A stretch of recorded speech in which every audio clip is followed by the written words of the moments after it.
नमस्कार दोस्तों, आज का मेरा टॉपिक है Frederick Oscar Oertel. Frederick Oscar Emmanuel Oertel का जन्म 9 दिसंबर 1862 को जर्मनी के हनोवर में हुआ था। वे जर्मन मूल के थे, लेकिन युवावस्था में ब्रिटिश शासित भारत चले आए। भारत आने से पहले अपनी जर्मन नागरिकता त्याग दी और ब्रिटिश नागरिकता ग्रहण की।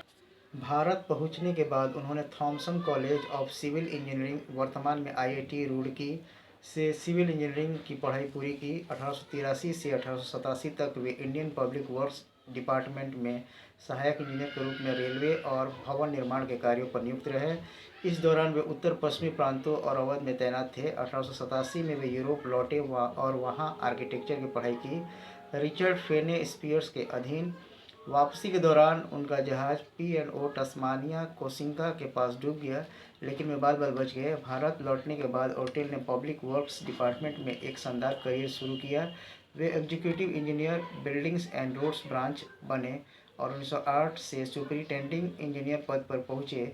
उनकी पोस्टिंग विभिन्न जगहों पर हुई, जैसे बनारस, वाराणसी 1903 से 7, लखनऊ 1908, कानपुर 1909 से 15 और शिलोंग असम 1920 तक। उन्होंने इलाहाबाद, आगरा, लखनऊ और कानपुर में कई इमारतों का निर्माण और रखरखाव किया। वे मुगल वास्तुकला के विशेषज्ञ थे और आगरा फोर्ट में दीवाने आम, जहांगीरी महल की मरम्मत, सिकंदरा में अकबर के मकबरे के मीनारों के पुनर्निर्माण जैसी महत्वपूर्ण कार्य किए। ताजमहल परिसर पर भी उन्होंने काम किया। 1913 में उन्होंने ईस्ट इंडिया एसोसिएशन में भाषण देते हुए नई दिल्ली के निर्माण में राष्ट्रीय भारतीय शैली अपनाने की वकालत की। ऑर्टेल मुख्य रूप से सिविल इंजीनियर और आर्किटेक्ट थे, लेकिन उन्होंने पुरातत्व में भी महत्वपूर्ण कार्य किया। 1891-92 में उत्तर और मध्य भारत के स्मारकों का सर्वेक्षण किया। 1892 में बर्मा, म्यांमार की यात्रा की और वहां के स्मारकों पर रिपोर्ट लिखी। Note on A tour in Burma in March and April 1892-1893, जिसमें उन्होंने खुद की ली तस्वीरें शामिल की। 1900 में श्रीलंका गए और राधापुर के अभयगिरी दागोआ की मरम्मत संबंधी रिपोर्ट तैयार की। सबसे प्रसिद्ध कार्य बनारस में रहते हुए सारनाथ में खुदाई की है। 1903 में उन्होंने सारनाथ में खुदाई की अनुमति ली।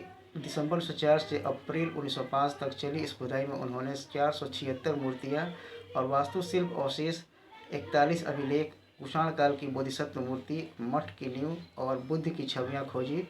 सबसे महत्वपूर्ण खोज 15 मार्च 1905 को हुई।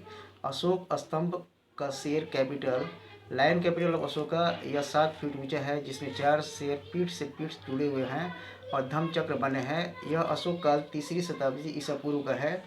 यह खोज सारनाथ संग्रहालय में रखी गई है, जबकि स्तंभ अभी भी साइट पर है। ऑर्टेल की report, excavation at Sarnath archaeological survey of India, annual report 1904-05 में प्रकाशित हुई। उनकी खुदाई ने सारनाथ के शोध में नया युग शुरू किया। स्वतंत्र भारत ने 26 जनवरी 1950 को अपना राष्ट्रीय चिन्ह इसी सारनाथ शेर कैपिटल से अपनाया।